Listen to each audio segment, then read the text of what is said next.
no respect for our country anymore, no respect for our leadership. No person has caused so much destruction and death at home and abroad should ever be allowed to be the President of the United States. You can't have that. Can't have that. So I'm running on a plan to save America. We're going to save America. We have no choice. It's the greatest there is. We love it, and we're going to save it. We have no choice. And it's going to be saving it from the incredible destruction that's been caused by crooked Joe Biden and Kamala. And she's responsible because he wasn't responsible, and she never said that. He didn't know too much about what was happening. Maybe that was exposed during the debate. And yet still, the way they took that away from him was not right. It wasn't right. Shouldn't have happened that way. They walked in, they said, we're taking it away. They stole the presidency of the United States. You can call it a coup, you can call it whatever, but they stole it. They went in like taking candy from a baby. And can't have that. And she's running on a campaign of demoralization and really a campaign of destruction. But really, perhaps more than anything else, it's a campaign of hate. It's a campaign of absolute hate. And, you know, I said yesterday that she's a vessel. She is a vessel. It's a very big, powerful party with smart people. I have to be smart. But it's vicious. They're vicious, and they're perhaps even trying to destroy our country. Because who would want open borders where millions of people can flow in from prisons and from gangs, the worst gang members anywhere in the world? Who would want this for our country? Who would want all of these transgender operations all over the place, like at will, even if you're in detention or want a transgender? These are things she stood for. Who wants to defund the police? She's wanted her whole career to defund the police. She only changed recently. She changed on 15 different items. Fracking. She was against fracking at the highest level. Wouldn't even think about it. Now all of a sudden, oh, I'd like fracking very much. But they changed after the election in about 2 minutes, and I think Pennsylvania understands that. After 2 assassination attempts in just over 3 months, her lies and her slanders are very shameful and really inexcusable. And I can say that if I were president and somebody was being threatened, openly threatened like they've threatened me, I would say, if you do that, even if this was an opponent who I disliked, if you do that, we will obliterate your entire country, and it would all stop. But they wouldn't make that statement. They won't make that statement. And essentially, that statement has been made by other presidents, even concerning their opponents, as you know. Today, we're going to talk about the real character of Kamala, and a person who has no remorse for the anguish she's inflicted upon families all across America. On the contrary, I have to tell you, Kamala intends to conflict and keep this misery going, and she's going to keep it going as long as she can, because that's the only way she can get elected. She's going out and only criticizing, talking about Hitler and Nazi, and because her record's horrible. Her borders are the worst in the history of the world. There's never been a border in the world like this. I always say in third world countries, banana republics, they'd fight them away with sticks and stones if they had to. We let them come in, come on in. Knowing in many cases they're murderers, they're drug lords, they're traitors in so many ways to our country. If they were involved in our country at all, even that, they're coming back in. People that left because they were traitors are coming back in. Everybody's coming back in. And it's at a level that we've never seen before. Criminals off the streets. And you know, other countries from where they're coming are now setting records, good records for them, where crime is down 70 and 75%, because they're taking the criminals off the street. They're emptying their jails into our country. And they're not finished yet. I'm amazed. I thought they would have done it by now, but if you take a look at Venezuela, their crime is way, way, way down. Then you go to Caracas and you wouldn't recognize it. You can actually walk the streets without being shot or killed or mugged. It's becoming a safe city because they've taken all their criminals. Most of them, the rest are coming. They're all coming. They've taken their drug dealers and they've put them into the United States of America. Thank you very much, Kamala. I appreciate it. But she continues, and she will continue this misery, and her policies have caused such harm and such pain. And the 3 great people up here with me are going to just discuss that for a little while, about what's happened to them, how their lives have been shattered. I'd like to begin with the story of one mother whose life Kamala has utterly destroyed this life. And we're talking about thousands of people in very similar situations every day under Kamala, open border policies. And if you remember, Joe Biden appointed her as the border czar. She doesn't want to use that term, but let's say we'll just use a different term. She was responsible for the borders, totally responsible. She never made one call to Border Patrol. 2 weeks ago, the Border Patrol endorsed me with the most beautiful endorsement I think I've ever gotten. And in all fairness, they've endorsed me every single year, but they've endorsed me again, and they endorsing me, saying I was the best president we've ever had, and the best president by far on the border.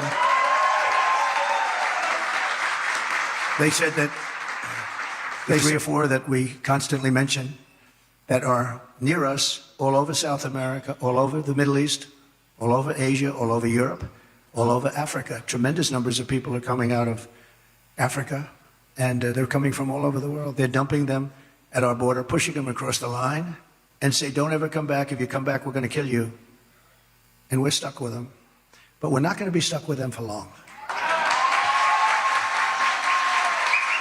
So Kamala violated her oath. She desecrated our laws, and she got innocent girls like Jocelyn tortured and killed. Anyone who knowingly sets loose these monsters into our country has absolutely no right to be running for office, let alone the office of president. No right. So here today is another great person, an American mom, Tammy Nobles. 2 years ago, Tammy's 20-year-old daughter, Kayla Hamilton, who had an autism diagnosis, was found raped, tied up and strangled to death with a telephone cord in her home. Kayla's murderer was an illegal alien, MS-13 gang member, among the most vicious gangs anywhere in the world. I took him out by the thousands, thanks to ICE. We're going to protect ICE. Kamala wanted to defund ICE. We didn't have ICE. We'd never get anybody out. They're tough and they're smart and they love our country. But an MS-13 gang member who was apprehended by Border Patrol, but under the policy of our border czar, Kamala, he was released into the United States to kill. Tammy, please come up and say a few words, please. Thank you. Please.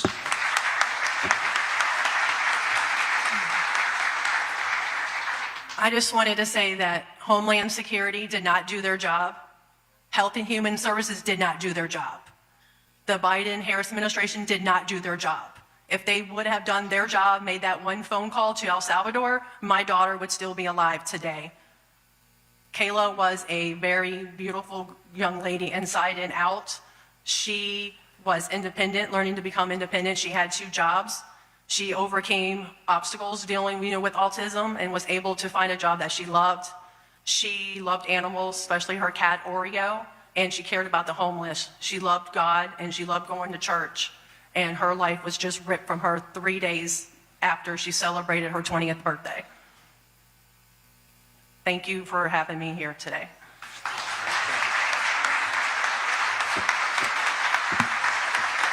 Thank you, Tammy. And we will not forget Kayla. And she's looking down. She's very proud of Mom. Kamala's cruel and immoral actions on our border are actually disqualifying, in my opinion. She's unfit. She's an unfit person. And she knows this is going on. She never called anybody, including the 13 soldiers that were so needlessly killed in Afghanistan with that horrible moment in time where our country was just lost all respect from the whole world when they saw that. That's one of the reasons that Putin went in. He would have never gone in, ever. He wouldn't have gone in. If I were president, he would have never gone in. I ended his pipeline in Europe, no problem. And what happened? Biden comes in, he proves it right away, but he kills the Keystone Pipeline. Putin never would have come in. And he didn't, by the way, for 4 years. There was never a threat that he was going to do that. But he saw weakness, and I think a lot of it was seen in that horrible period of time. She is also aiding and abetting the cartels, allowing vast quantities of deadly drugs to pour unchecked into our country. And remember this, they now have an app. You call the app and you bring whatever you want, you bring them over, they'll tell you exactly. Can you believe it? They have an app. And they have airplanes, big, beautiful Boeing airplanes flying back and forth over our border. They were saying, where are those planes coming from? Where are they going? They were loaded up with migrants. They're dropping them out in the Midwest. They're dropping them all over the place. And I will tell you, if you look at Aurora in Colorado or in Springfield in Ohio they dropped 32,000 illegal aliens. They tried to give them legal terminology, but it's not. Illegal aliens, 32,000 into a 50,000 person town, beautiful town, no problems. And now they don't know what to do. And they want to be nice, and the mayor wants to be nice. His big thing is to get interpreters, because they don't speak English. It's very hard to get interpreters. And he's trying to get interpreters, but in the meantime, they're taking up the hospital. So when people from Springfield would routinely be able to check with a doctor, go to a hospital, they're unable to get in, they're packed. The whole town has changed. And this is happening all over our country. Aurora probably is an even worse situation because you have the meanest, worst gang from Venezuela in the world, probably, maybe as bad or worse than MS-13. And they've literally taken over the town. They've taken over large sections of the town. They've gone into the real estate business. They've taken over apartment complex. They took over a number of complexes where the people are paying them rent. They've become the landlord. Isn't that nice? And they're rough, tough people, and they have the latest weapons. They have military quality weapons, and everyone's saying, where did they get them? We got to get them out of here. We're going to get them out fast. We're going to get them out fast. So today, I'm announcing that for the first time under my administration, we will be seizing the assets of the criminal gangs and drug cartels. And we will use those assets to create a compensation fund to provide restitution for the victims of migrant crime, and the government will help in the restoration. The government will help in the restitution, but something has to be done, and we're going to get it done. Kamala has also caused untold misery through her destruction of our economy. Our economy is not, this is just, it's like a fake economy. Some of the best people on Wall Street are saying the economy is only good because they think, I don't want to say this because other people have said it, it's not me saying it, but they think Trump is going to get elected. That's the only reason our economy is good. It's the only reason the stock market is up. Scott is here, I think, someplace, and he's one of the most respected people on Wall Street. He's actually made a very big point of it, that the stock market is only doing well because of the fact that they think Trump is going to win the election. So we'll see.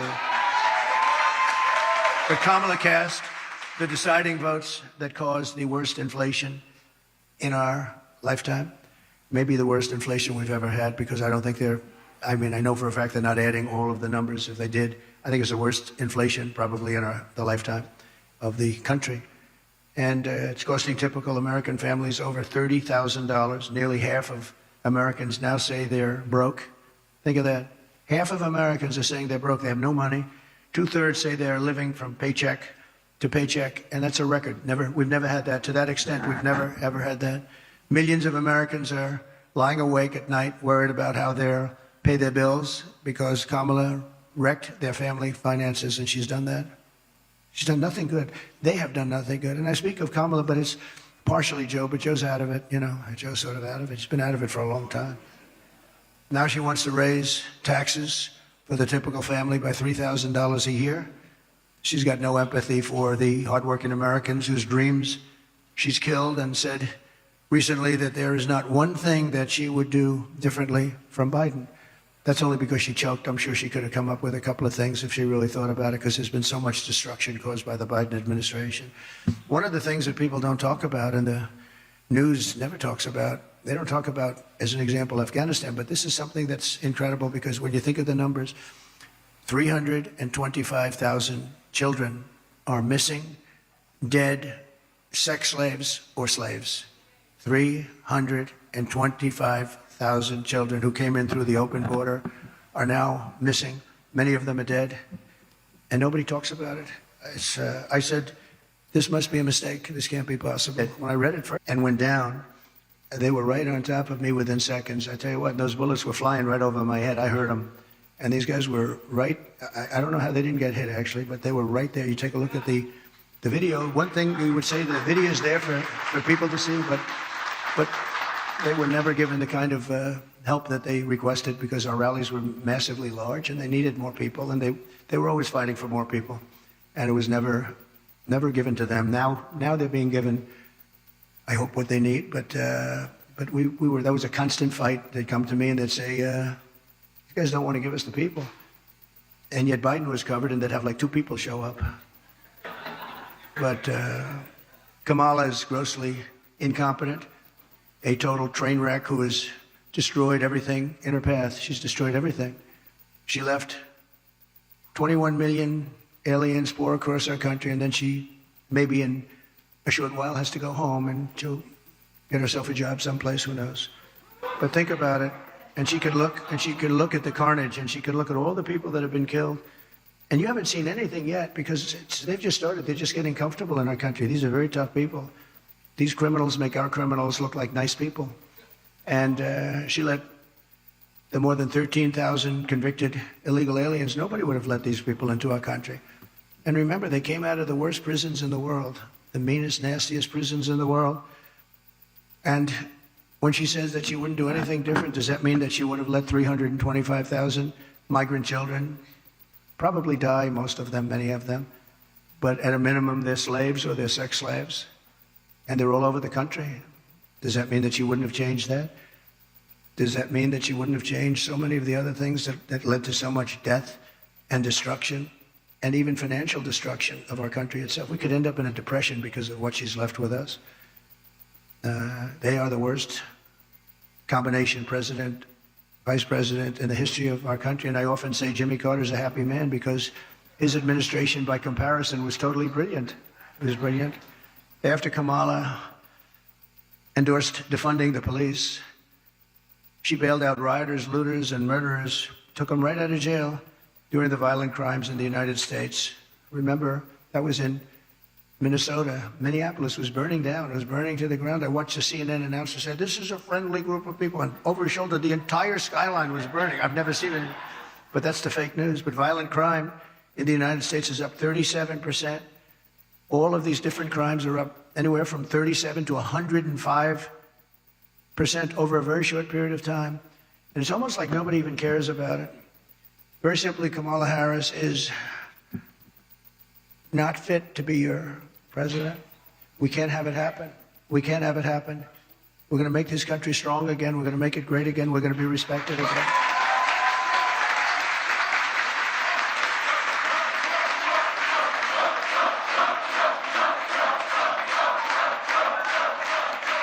Her message has been a message of hate and division. And my message is about saving our economy, securing our border, bringing together the greatest and broadest coalition in American history. There's never been a coalition like this. Everybody's included. And on issue after issue, she broke it. They broke it together. But for purposes of this election, she broke it. Can't let her go. And I'm going to fix it. I'm going to fix it very fast.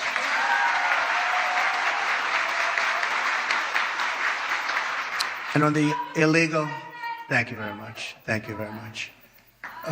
On the illegal immigrants that will be taken out of the country, as you know, we're going to be taking them out. And if they come back, we have laws that will be immediately enacted where they serve 10 years in prison. They won't come back. And if that's not long enough, we'll have to do something else. But we don't want them back. They're not going to come back. And as you know, we're asking for the death penalty for any migrant who comes into our country and kills an American citizen or a police or law enforcement person. Because we have to protect our police. Our police are under siege also at numbers that nobody thought were possible, the worst they've ever seen. It's very hard to recruit. And really for not just the danger, it's hard to recruit because they don't have the spirit anymore for our country because they're being led with people that are spiritless. They really are spiritless. They can't instill spirit. But so that's any citizen, they get killed, it's a death penalty, and that includes police or law enforcement officers. But we're going to revive our economy. We're going to use a system of very fair, very reasonable tariffs. As I said, so powerful. We've never used them. I used them. China paid us hundreds of billions of dollars, and no other president's gotten 10 cents from China. China had a free ride, but so did many other countries. European Union is taking advantage of us. They don't take our product, and yet we take their product all over the place. We take their farming product. We take their cars left and right? BMW, Mercedes-Benz, Volkswagen, millions and millions. They don't take our cars. I said to Angela Merkel at the time, Angela, how many Chevrolets do we have in Berlin? Why? I don't believe you have any. I said, you're right about that. Well, we're going to change it. But they don't take our product. We have a deficit with them of over $300 billion. Think of that. And people think of them as friendly, but they're very tough and very, very fair. I mean, look, they united in order to take advantage of the United States. That's why they united. That's why they formed their coalition. And that was done to take advantage of the United States. So we know how to take advantage of them. We're going to take it back. We're going to take it all back. Those countries, many of those companies will be coming back. They'll be coming back because when they're told that they're going to have to pay a 25% tariff or 50% or 100%, we saved our steel industry when I imposed large tariffs on China steel coming in. They were dumping steel here by millions and millions and millions of yards of steel like nobody's ever seen. Our steel businesses were going out of business. We can't lose our steel industry. If for no other reason, our own security. We need steel.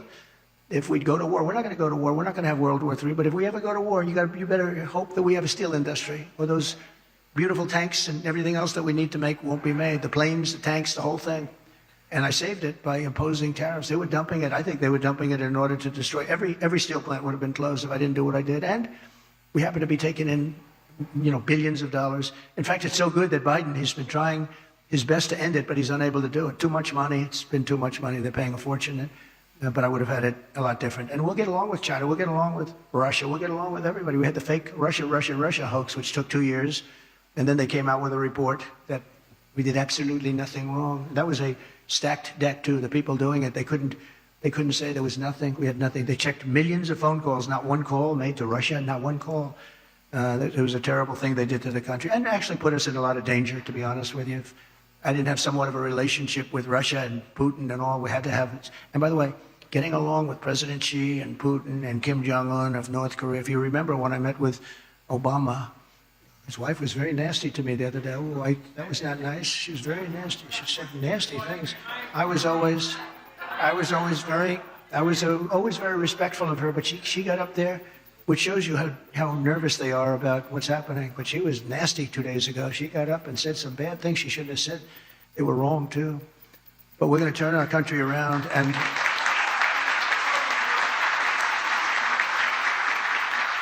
we're going to pay a lot of respect to the three representatives, because that's what they are. They're representatives of millions of people. I mean, so many businesses are just dying right now. There are millions and millions of people. They're representative of, and our wounded and our hurt soldiers, we have to take care of them. They came back from Afghanistan. Boy, nobody talks about it. They just don't talk about it, but I talk about them, and we're going to take care of them. We had the greatest success with the VA, the Veterans Administration. We had a 92% approval rating. We got it so they had choice because they were waiting 4 or 5, 6 months, 7 months to see a doctor. And I came in and I got, with the help of some of the great Congress people that are here, we have some great ones. Thank you very much. Thank you. We've got quite a few of them. And I didn't even tell them to be here. They want to be here because they know exactly. Oh, yes, very good. We have one of the greats. But they wanted to be here. A lot of people wanted. I didn't tell anybody to be here, actually. But they wanted to be. But we have to take care of our military. Think of this. Soldiers are waiting 6 months to see a doctor. Can you imagine yourself? You don't feel good. You could be cured with a pill or with a shot or with something very minor, like a minor operation, and after 6 months, you're now terminally ill. So I made it, and they've been trying to do this for 48 years. I made it. We call it choice, like school choice, which is also a very good thing, by the way. But we call it choice, where you have your choice. You go to a doctor. If you have to wait more than 1 day, you go outside, you get a doctor, you get yourself fixed up, and we pay the bill.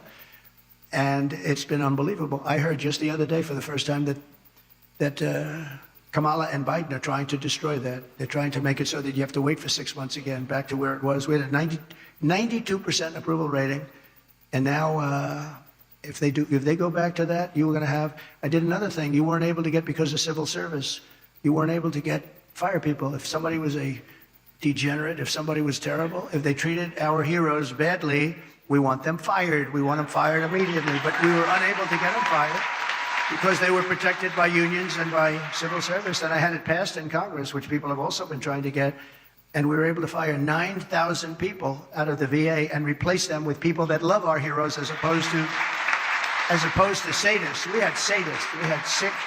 We had sick people. We had sadists in there that really harmed our great people, our great veterans, and we were able to get rid of them. We got them out and we replaced them with people that can love and take care of these wonderful people that served us so well.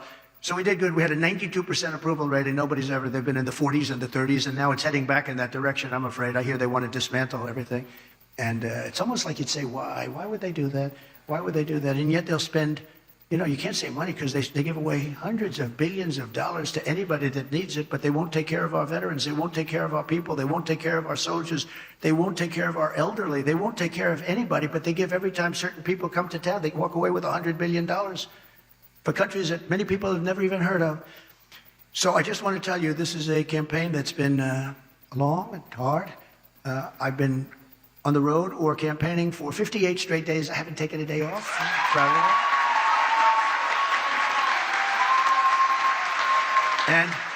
And I won't be taking one off. We have 7 days to go. You can be sure I won't be. And do many, many things every year. And I just want to end by, I've watched their commercials, and they're really fraudulent. They'll say, he doesn't want to frack. I've wanted to frack always. They'll say, everything exactly the opposite. Oh, I want to destroy Social Security. No, they're going to destroy. I'm the one that saved it. And for 4 years, we made it even better. I'm the one, and I didn't raise ages. I didn't do the things that they're going to do because they're allowing millions of these people to go into Social Security, Medicare. They're going to destroy it. She's going to destroy the whole country because it's not sustainable by any country. But the ads and the statements that they make are exactly the opposite. They will say, oh, I'm going to raise taxes. He's going to raise taxes. Just the opposite. I'm going to lower taxes, and I have done that, but I'm going to lower taxes, and she's raising taxes by 30, 40, and 50%. But they'll have a commercial. And I just say this to you because I hope people understand. These people lie. They lie. They're very disingenuous. And we are going to finish up our campaign.